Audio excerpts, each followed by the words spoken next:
As a rule, when you damage the trust that someone places in you, they will always remember it, even when they smile in your face. I'm James, this is my take on reality. Let's get it. Watching season 9 of 90 Day Fiancé, there will be those who question Shaeeda's motives. The claim is that she was trying to use Bilal for his wealth. She must be a gold digger because she came here with certain expectations. This doesn't take into account how Bilal presented himself when he first met and started talking to her. As discussed in a previous video called Bilal's Prank, which I'll list in the link below, I discussed how Shaeeda already knew and had indications that Bilal had money. For instance, if we talk about how Bilal actually met Shaeeda. Bilal met Shaeeda on Facebook where she had slid into his DMs and they shared mutual friends and she started talking to him. Hey, how you doing? Da da da da da. And if you listen to Bilal, he must be under some impression that all of a sudden she was just looking for a pretty boy and she slid into his DMs. The truth of the matter is, if you listen to a conversation that he had with his ex-wife, she describes how Bilal stunts on Facebook and social media. He's showing off the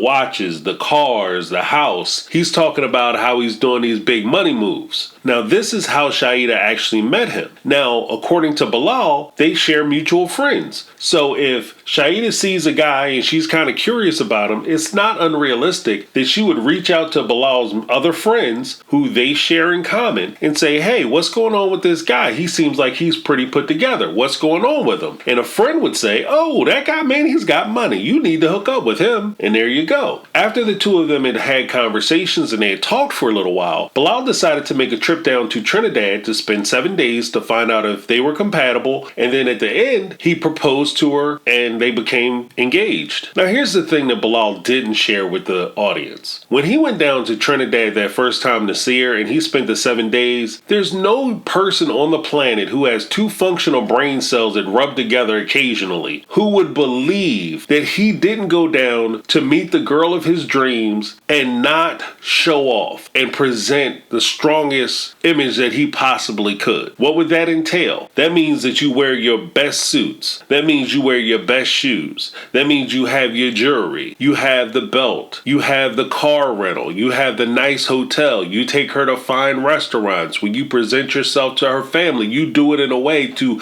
exude a person of success. In addition to that, he told her what he does for a living. He said that he's a real estate investor. And talking to her and listening to her confessionals, she understands that a real estate investor has access to huge sums of money and they potentially could be dealing with a large sum of money. So if she's sitting there knowing that he has this big high profile job and she's looking at his watch and she's looking at his jewelry and she's looking at his shoes, she understands what this guy is working with. So when she gets to America, Bilal decides to say he's going to pull a test prank, meaning that he was going to have a prank where he was going to pretend that he lives in a poor, lower scale home and he was going to take her there to see her reaction. He pulled up, picked her up in what she referred to as a Scooby-Doo Sanford and Son van, and then he took her to a dilapidated home, which just so happened to be his childhood home. And by the way, there's a lot of criticism that I have towards this whole prank, as well as there's a criticism that I have towards the reason why he actually took her down to see that home. I will link those videos down below. Now, what he said was he pulled the prank because he wanted to find out what Shaeeda was made of. She said she was a ride or die chick, that she would stay with him if he lived in a cave,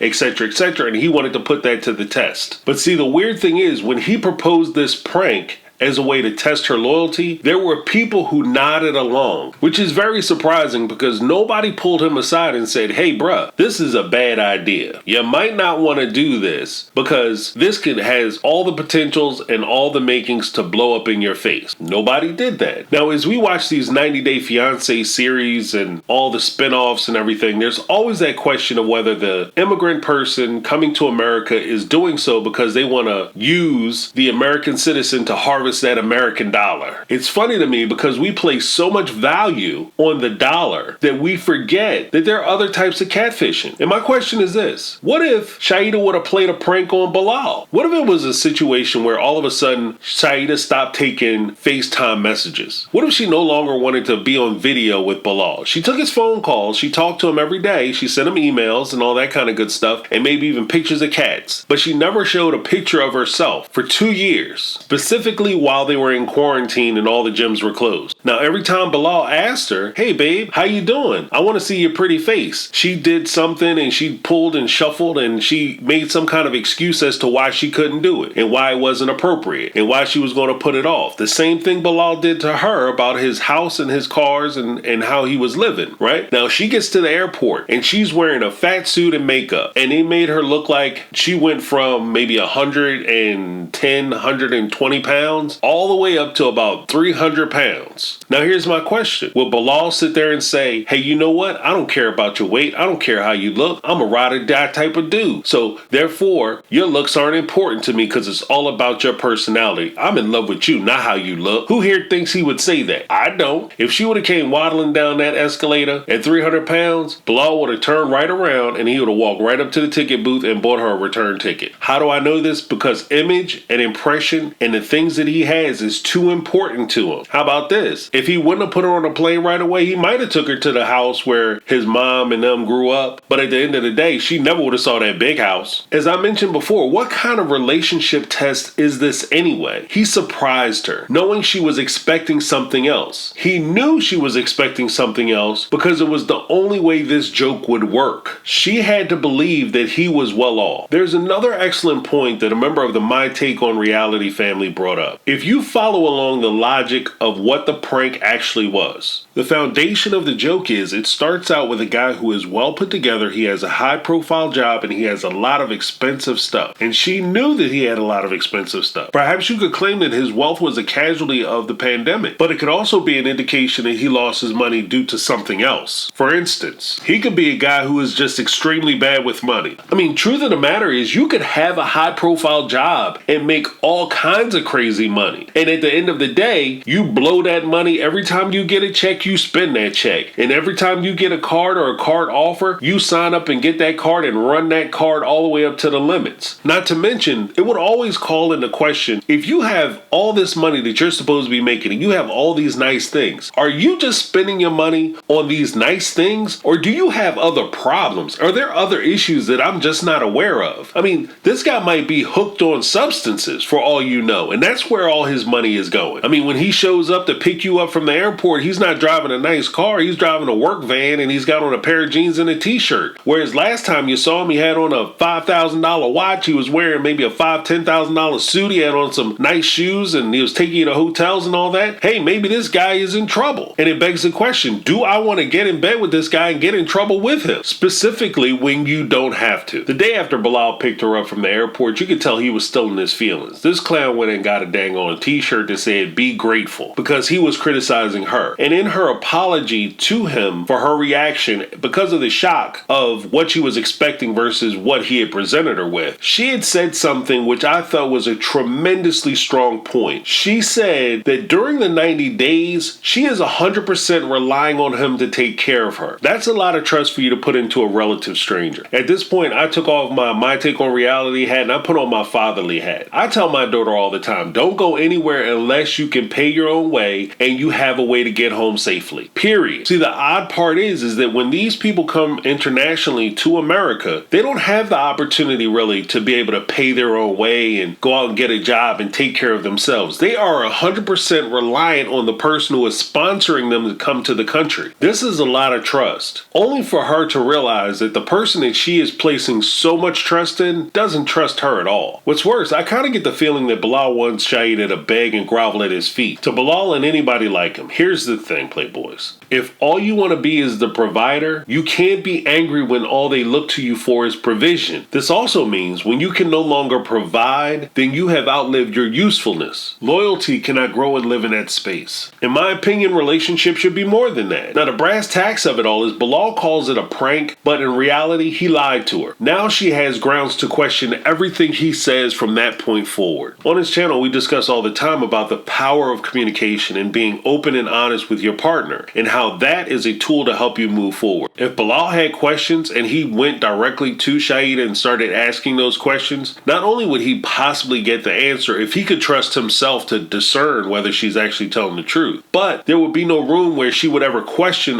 where he was and how he stood on things. When she came to America, she trusted that he was all in as far as she was concerned. He was all in as far as the marriage was concerned. By pulling this prank, he undercut all that good faith. So as mentioned earlier, he damaged the trust that she placed in him, and even though she'll have a smile on her face, she's always going to remember it. I'm James, that's my take on reality, and I'm out!